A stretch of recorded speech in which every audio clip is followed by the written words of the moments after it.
آپ پڑھیے فضیل ابن عیاض رحمۃ اللہ علیہ کس درجے کے انسان ہوئے، ولی کامل، سید الاولیاء کہہ لیجئے۔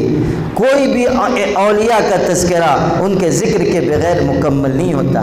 وہ پہلے ڈاکوؤں کے سردار تھے، وہ غلط راستے پر تھے، کیسے بدلے کہ ان کی سوانے میں لکھا ہوا ہے کہ ایک رات ڈکیتی کے لیے ایک بستی میں آئے تھے، ڈاکوؤں کی اپنی جماعت کو جس کے وہ سردار تھے بستی کے باہر انہوں نے روک دیا کہ میں جاتا ہوں، جائزہ لے کر آتا ہوں، پھر اگر حالات اچھے ہوں گے تو ہم لوگ اندر چلیں گے، مکان دیکھ کر آتا ہوں کہاں ڈاکہ ڈالنا ہے۔ اندر آئے، آدھی رات کا وقت تھا، بستی میں دبے قدموں چل رہے ہیں، مکانات کا جائزہ لے رہے ہیں، گزر رہے ہیں، ایک گلی سے گزر رہے تھے، ایک مکان کی دیوار کے پاس سے چپ کے آگے بڑھ رہے تھے کہ اتنے میں اندر سے قرآن کی تلاوت کی آواز آئی اور ایسی دل سوز آواز کہ ان کے قدم رک گئے۔ ڈاکوؤں کا سردار کلام پاک کی تلاوت سن کر رک گیا۔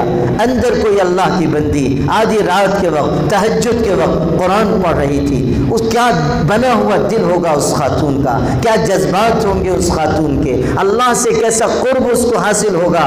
آدھی رات کو قرآن مجید کی تلاوت کر رہی ہے اور اتنے خوبصورت الفاظ قرآن کے اس کے خوبصورت لب و لہجے میں باہر سنائی دے رہے ہیں کہ ڈاکوؤں کے سردار فضیل ابن عیاض کے قدم رک گئے، سننے لگے اور دل پر کلام الہی کا اثر ہونے لگا، یہاں تک کہ پڑھتے پڑھتے اس خاتون نے قرآن کی یہ آیت تلاوت کی، أَلَمْ يَأْنِ لِلَّذِينَ آمَنُوا أَن تَخْشَعَ قُلُوبُهُمْ لِذِكْرِ اللَّهِ وَمَا نَزَلَ مِنَ الْحَقِّ۔ کیا ایمان والوں کے لیے ابھی وہ وقت نہیں آیا کہ ان کے دل اللہ کے کلام کے آگے، اس کے ذکر کے آگے، اس کی یاد کے آگے جھک جائیں؟ کیا ابھی ایمان والوں کے لیے وہ وقت نہیں آیا کہ وہ توبہ کریں، استغفار کریں، گناہوں پر شرمندگی ظاہر کریں، اللہ کی طرف لوٹ آئیں؟ کیا ابھی ایمان والے مردوں اور عورتوں کے لیے وہ وقت نہیں آیا کہ وہ اللہ سے صلح کر لیں اور شیطان سے دشمنی کر لیں؟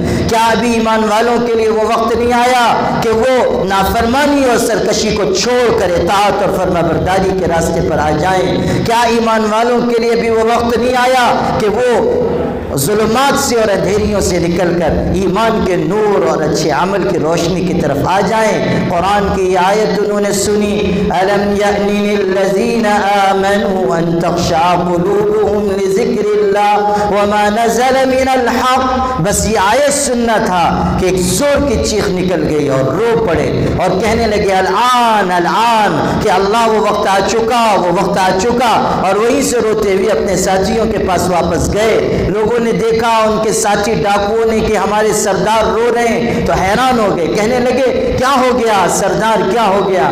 حضرت فضیل ابن عیاض کے دل کی دنیا بدل چکی تھی۔ انہوں نے کہا اب میں تمہارے کسی کام کا نہیں رہا، میں اپنے پروردگار سے توبہ کرنا چاہتا ہوں اور معافی مانگنا چاہتا ہوں اور خدا تعالیٰ سے اپنی زندگی کی خطاؤں پر خدا کے آگے شرمندہ ہوں۔ اب تم اپنا راستہ لو، میں اپنا راستہ لوں گا، اب مجھے اللہ کی عبادت کرنی ہے، توبہ استغفار میں وقت گزارنا ہے۔